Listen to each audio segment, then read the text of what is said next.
Hello dear students, today we are going to start our topic theories of motivation. तो हमने पिछली video में directing में motivation पढ़ा था कि डायरेक्टिंग का एलिमेंट होता है motivation. There are many internal and external variables that affect the motivation to work. तो बहुत से इंटरनल और एक्सटर्नल वेरिएबल्स होते हैं जो मोटिवेशन को अफेक्ट करते हैं। Behavioural scientist started to search new facts and techniques for motivation. तो बहुत ही बिहेवियरल साइंटिस्ट ने क्या की थी, न्यू फैक्ट्स और टेक्निक्स ढूंढी थी मोटिवेशन के लिए, और इन्हीं को हम क्या बोलेंगे, मोटिवेशन थ्योरीज। तो मोस्ट इंपॉर्टेंट थ्योरीज क्या है? जो हमारी फर्स्ट है वो थ्योरी है McGregor's theory X and theory Y. तो इसके अंदर क्या है, जो मैकग्रेगर्स थे वो क्या थे? मैकग्रेगर्स ने 1960 में अपनी बुक जिसका नेम है the human side of enterprise, उसमें दो थ्योरीज को प्रपोज किया था, ठीक है, जिससे मैनेजर और एम्प्लॉयज़ के मोटिवेशन के लिए उसे एड्रेस किया गया है और डायरेक्ट करने में हेल्प करेगा। तो मैकग्रेगर के अकॉर्डिंग, अगर आपको लगता है कि आपके टीम मेंबर्स वर्क को पसंद नहीं कर रहे हैं या उनमें लिटिल मोटिवेशन है या ऑर्गेनाइजेशन में क्या हो रहा है, autocratic style of management use हो रहा है, और तो उसको हम क्या बोलेंगे, थ्योरी एक्स बोलेंगे, ठीक है। तो ये थ्योरी एक्स हुई हमारी। और इसके अपोजिट क्या होगा, दूसरी तरफ मैकग्रेगर के अकॉर्डिंग, अगर आपको लग रहा है कि आपके टीम मेंबर वर्क को पसंद कर रहे हैं, इफेक्टिवली काम कर रहे हैं, ठीक है, और एज ए चैलेंज उसको एक्सेप्ट कर रहे हैं, तो ऑर्गेनाइजेशन में पार्टिसिपेटिव मैनेजमेंट स्टाइल यूज़ हो रहा है उस टाइम पे, तो उसे हम बोलेंगे थ्योरी वाई। तो अब इसको हम डीप में समझते हैं थोड़ा। तो the style is adopted by manager in managing his subordinates in basically dependent upon his assumption about human behaviour. तो ये जो स्टाइल है कब अडोप्टेड करता है, कब अडोप्ट करता है मैनेजर? जब उसको अपने सबॉर्डिनेट को मैनेज करना हो अकॉर्डिंग टू ह्यूमन बिहेवियर। तो थ्योरी एक्स क्या होती है, नेगेटिव होती है, क्योंकि हम इसमें क्या है, हम ये मान के चलते हैं कि जो पीपल हैं जो वर्क कर रहे हैं ऑर्गेनाइजेशन में वो इंटरेस्टेड नहीं है इतना, और जो थ्योरी वाई होती है वो क्या, पॉजिटिव होती है। थ्योरी एक्स के अकॉर्डिंग जो एक मैनेजर होता है, एक लीडर होता है, वो कैसा होता है, ऑटोक्रेटिक स्टाइल का होता है, उसके हमेशा ट्रेडिशनल अप्रोचेज होते हैं, ठीक है। और जो थ्योरी वाई है वो पार्टिसिपेटरी और डेमोक्रेटिक होता है। ये हम लीडरशिप स्टाइल में हमने कल पढ़ा था कि ऑटोक्रेटिक स्टाइल क्या होती है और पार्टिसिपेटरी और डेमोक्रेटिक क्या होती है, वो हमने डायरेक्टिंग में पिछली वीडियो में पढ़ चुके हैं। तो थ्योरी एक्स पे चलते हैं। थ्योरी एक्स क्या है? This is the traditional theory of human behaviour which makes the following assumptions. तो ये एक ट्रेडिशनल थ्योरी है जो ह्यूमन बिहेवियर के लिए अपनाई गई है, और उसकी कुछ अजम्पशंस हैं। तो पहली अजम्पशन क्या है कि जो एवरेज एम्प्लॉई होगा ना, एवरेज ह्यूमन बीइंग होगा, उसमें क्या होगा कि वो अपने काम को पसंद नहीं करेगा, ठीक है। तो वो हमेशा उसे अवॉइड करने की सोचेगा, ऑर्गेनाइजेशन में बहुत ही लेस इंटरेस्ट के साथ काम करेगा वो। फिर है सेकेंड, ही लैक्स एम्बिशन। उसमें एम्बिशन की क्या होगी, कमी होगी। एम्बिशन क्या होता है? एम्बिशन हम बोल सकते हैं strong desire to be successful. एक डिज़ायर होती है, एक स्ट्रॉन्ग डिज़ायर होती है कि मैं इस चीज़ को पालूंगा, ठीक है, तो एम्बिशन है। डिसलाइक्स रिस्पॉन्सिबिलिटी, जो भी उसको रिस्पॉन्सिबिलिटी दी जाएगी उसको वो पसंद नहीं करेगा। And prefers to be directed. तो अगर ये चीज़ें हैं ऑर्गेनाइजेशन में तो उसको सही डायरेक्शन की क्या है, ज़रूरत है। फिर है आगे, he is inherently self centred. वो क्या होता है, नेचुरली वो क्या होता है, सेल्फ सेंटर्ड होता है, ठीक है। इसका मतलब है कि सिर्फ अपने बारे में सोचता है वो, ऑर्गेनाइजेशन गोल की उसको कुछ नहीं पड़ी होती, ठीक है, इंडिफरेंट होता है ऑर्गेनाइजेशनल नीड से। फिर है he is by nature resistant to change. तो वो नेचर से रेजिस्टेंट टू चेंज होता है, मीन्स नॉट वांटिंग समथिंग और trying to prevent something happening. मतलब कभी चेंज होने की सोचता ही नहीं कि मैं जैसा हूँ वैसा ही रहूँ। उसके बाद क्या है, working method of people is generally traditional. तो इसमें जो काम करने का तरीका होता है वो क्या है, ट्रेडिशनल होता है। तो इसलिए डेवलपमेंट में भी क्या आती है, कमी आती है, रिसर्च में भी कमी आती है, क्योंकि वो ट्रेडिशनल वे में चलते हैं। अगर मॉडर्न वे में चले तो क्या है, रिसर्च और डेवलपमेंट ज़्यादा होगी। फिर people would be passive without active intervention by the management. इसमें पीपल क्या है, पैसिव होते हैं, मीन्स उनका कोई रिएक्शन नहीं होता, ना कोई इंटरेस्ट होता एक्टिव इंटरवेंशंस में जो भी मैनेजमेंट की तरफ से होती है। उनकी हमेशा वो हमेशा परसुएड करना चाहते हैं, मतलब उनको एक अच्छे रीज़न के लिए, काम करने के लिए मोटिवेट करना चाहिए, तभी उनका क्या होगा, एक्टिवनेस बढ़ेगी। रिवॉर्ड देना चाहिए उनको, रिवॉर्ड और पनिश्ड एंड प्रॉपरली डायरेक्टेड, उनको अच्छे से डायरेक्ट करना चाहिए। ये थी हमारी थ्योरी एक्स। अब नेक्स्ट हम थ्योरी वाई पे चलते हैं।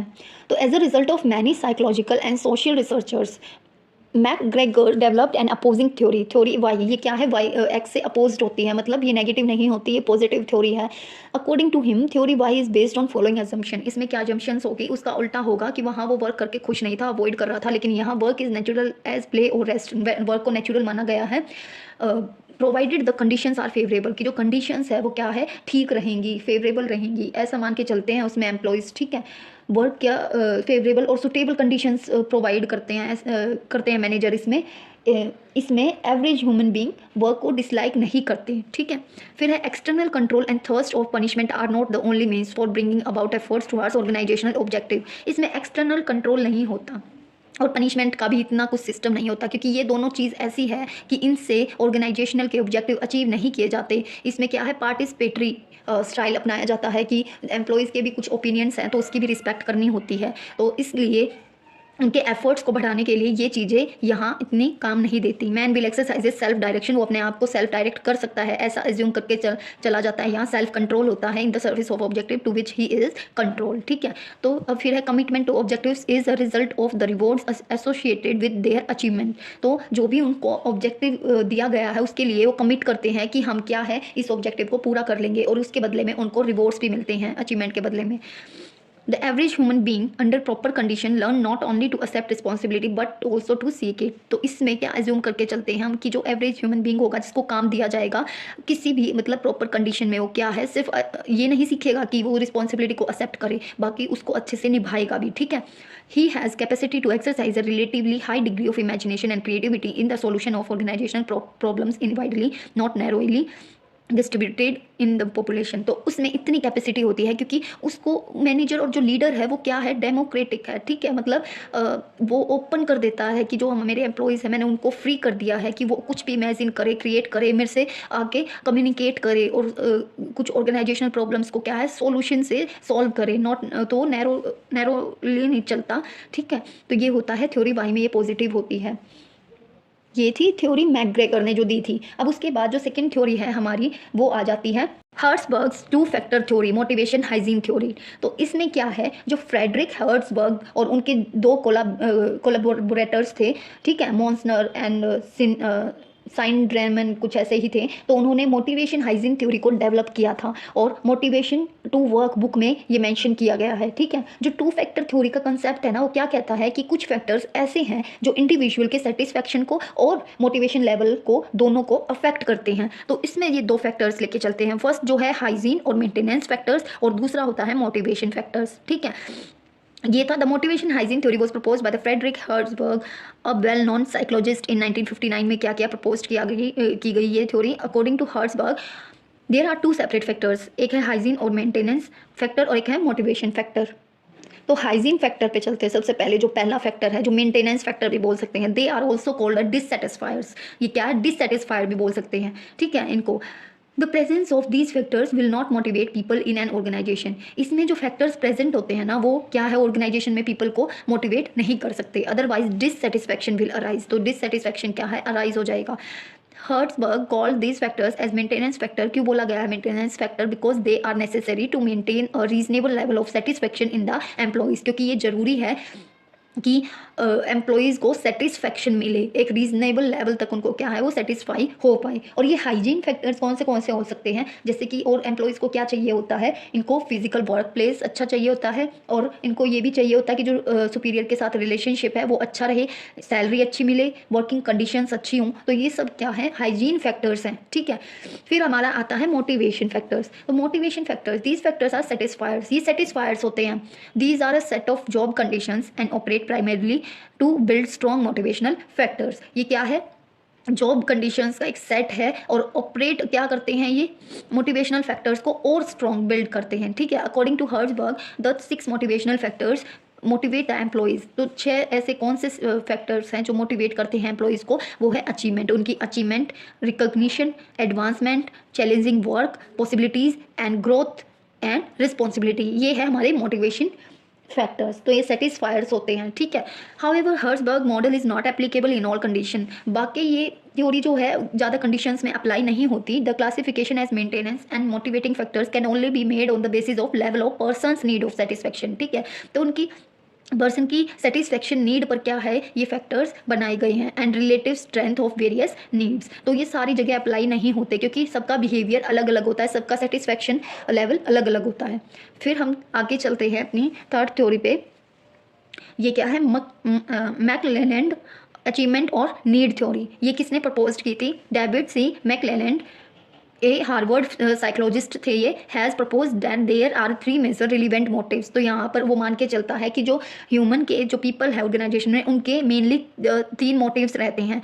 सबसे पहले क्या है, नीड फॉर अचीवमेंट, ठीक है, कि उनको हमेशा अचीवमेंट की नीड रहती है, हमेशा उनको कुछ अचीव करने की लगी रहती है, स्ट्राइव्स टू सक्सीड सक्सेस पाने के लिए। सेकेंड वो मान के चलते हैं द नीड ऑफ एफिलिएशन, उनको एफिलिएट होने की भी नीड होती है, वो हमेशा चाहते हैं कि उनके क्या है रिलेशनशिप वार्म हो, सुपरवाइजर के साथ बने, अदर एम्प्लॉयज़ के साथ बने, ठीक है। फिर होती है the need of for power, कि उनके पास क्या है एक पावर हो, एक कंट्रोल हो, जिससे क्या है वो अदर पीपल को कंट्रोल कर सके, ठीक है। According to McClelland every motive is acquired except striving of pleasure and avoiding pain, ठीक है। हर एक मोटिव क्या है एक्वायर्ड हो सकता है सिर्फ प्लेजर और पेन को अवॉइड करके। आगे चलते हैं। अब आगे है उसने क्या प्रपोज किया, और he propose that people acquire these needs and for achievement power and affiliation through experiences over the time. देखो किसी को एक्सपीरियंस ही नहीं होगा तो वो कैसे इन चीज़ों को पा सकेगा, ठीक है। तो वो ये सोच के चलता है, ये एज्यूम करके चलता है कि पीपल इन नीड्स को तभी अचीव कर पाएंगे, तभी उनको पावर मिलेगी, तभी वो घुल मिल पाएंगे जब उनको क्या है टाइम रहते एक्सपीरियंस होगा। तो McClelland uses the thematic appreciation test, जिसको हम टेट भी बोलते हैं, ठीक है। तो उसने किस टेस्ट का यूज़ किया, thematic appreciation test to study human needs. Human की नीड्स को समझने के लिए टेस्ट लाया गया था। The TAT process involves asking respondents to look at pictures, ठीक है। तो उसने इस टेस्ट में क्या किया कि उन्होंने कुछ पर्सन से कांटेक्ट किए, जो रिस्पोंडेंट्स थे उनको पिक्चर को देखने के लिए बोला, एंड राइट स्टोरीज, और उनके बारे में क्या है स्टोरीज लिखने के लिए बोला, ठीक है, कि उनको पिक्चर में क्या दिखाई दे रहा है, वो क्या स्टोरी बना सकते हैं about what they see in the picture. The stories are then analysed, और उसके हिसाब से रिस्पोंडेंट ने जो भी स्टोरी बनाई है उसके हिसाब से क्या एनालाइज किया जाता है उस थीम को, कि ह्यूमन को जो रिस्पोंडेंट है उसको किस चीज़ की नीड है, ठीक है, उसका बिहेवियर कैसा है। तो इस उस पे ये टेस्ट बनाया गया था। तो अब आ जाओ लास्ट थ्योरी पे, ठीक है, जो हमारी क्या है मोटिवेशन की लास्ट थ्योरी, फोर्थ थ्योरी है Maslow's need hierarchy theory of motivation. तो इसने जैसे मोटिवेशन क्या होता है बहुत ही कॉम्प्लेक्स होता है, ठीक है। तो बहुत से रिसर्चर्स ने इसके बारे में स्टडी की है डायमेंशन से, और उन्होंने अपनी थ्योरीज डेवलप की है जो भी हम पढ़ के आए हैं तीनों को। तो ये थ्योरीज मोटिवेशन फिनोमिनन को समझने में हेल्प करती है, और इनमें से एक जो इंपॉर्टेंट थ्योरी है हमारी ये है Maslow's need hierarchy theory of motivation. तो इसमें Abraham Maslow, a well known psychologist in a classic paper published in 1943 outlined the elements of an overall theory of motivation। तो अब्राहम मास्लो ने जो कि साइकोलॉजिस्ट है, उन्होंने एक क्लासिक पेपर में 1943 में पब्लिश किया, इसको जो भी एलिमेंट्स हैं थ्योरी ऑफ मोटिवेशन जो अपने थ्योरी में दिखाए गए हैं।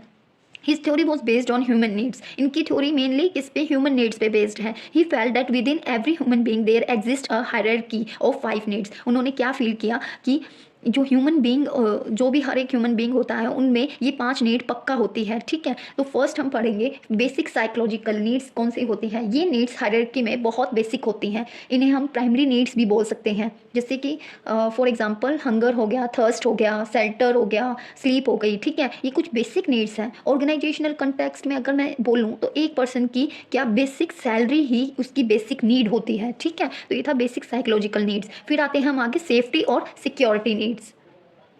ये नीड्स एक इंडिविजुअल को सिक्योरिटी और प्रोटेक्शन प्रोवाइड करती हैं, फिजिकल और इमोशनल होने से प्रोटेक्ट करती हैं, ठीक है। तो इनका क्या एग्जांपल होगा, अगर मैं ऑर्गेनाइजेशनल कॉन्टेक्स्ट में बोलूँ कि सेफ्टी और सिक्योरिटी नीड्स एक एम्प्लॉय के लिए क्या होगी, उसकी जॉब की सिक्योरिटी और उसकी इनकम की स्टेबिलिटी और पेंशन प्लान्स, ये उसकी सिक्योरिटीज़ होंगी, सेफ्टी होंगी, ठीक है। उसके बाद है हमारा एफिलिएशन और बिलोंगिंग नीड्स। एफिलिएशन वो हर किसी से एफिलिएट होना चाहेगा, बिलोंग होना चाहेगा। इन नीड्स में affection, sense of belongingness, acceptance और फ्रेंडशिप जैसी नीड्स इंक्लूड होती है, ठीक है। तो ये है एफिलिएशन और बिलोंगिंग नीड्स। फिर हम आगे चलते हैं एस्टीम नीड्स क्या होती हैं। इसमें सेल्फ रिस्पेक्ट, वो चाहेगा कि मेरी सेल्फ रिस्पेक्ट हो, ऑटोनॉमी, स्टेटस हो, रिकॉग्निशन हो, अटेंशन हो, जैसे इन जैसे फैक्टर्स पे क्या है फोकस करता है कि एस्टीम नीड्स होती हैं उसकी। फिर आते हैं लास्ट में सेल्फ एक्चुअलाइजेशन नीड्स। ये सबसे हाईएस्ट लेवल की नीड्स होती हैं, ठीक है। ये ड्राइव्स होती हैं जो एक पर्सन को अपने सेटिस्फेक्शन के लिए चाहिए होती है, जैसे कि ग्रोथ हो गई, सेल्फ फुलफिलमेंट हो गई, अचीवमेंट ऑफ गोल्स हो गया, ये सब क्या है सेल्फ एक्चुअलाइजेशन नीड्स हैं। अब आ जाओ कुछ अजम्पशंस है मास्लोज थ्योरी में भी। तो सबसे पहले जो पीपल का बिहेवियर है वो उसकी नीड्स पर डिपेंड करता है, ठीक है, और ये नीड्स की जो सेटिस्फेक्शन है वो उनके बिहेवियर को इन्फ्लुएंस करता है। सेकंड, जो पीपल्स की नीड है वो क्या है, हमेशा हायरार्किकल ऑर्डर में होती है, मतलब बेसिक नीड्स से स्टार्ट होती हैं और हायर लेवल नीड्स पर जाकर खत्म होती हैं। A satisfied need can no longer motivate a person, only next higher level need can motivate him. तो एक सेटिस्फाइड नीड ही उसको मोटिवेट नहीं कर सकती पर्सन को, जो नेक्स्ट हायर लेवल नीड होगी वो मोटिवेट करेगी। A person moves to the next higher level of hierarchy only when the lower need can motivate him. अगर लोअर नीड्स उसकी पूरी होंगी तभी क्या है, एक हायर लेवल का सेटिस्फैक्शन मिलेगा पर्सन को। तो ये थी कुछ उसकी अजम्पशंस, वो एज्यूम करके चलता है। ये था हमारी मोटिवेशन की थ्योरीज।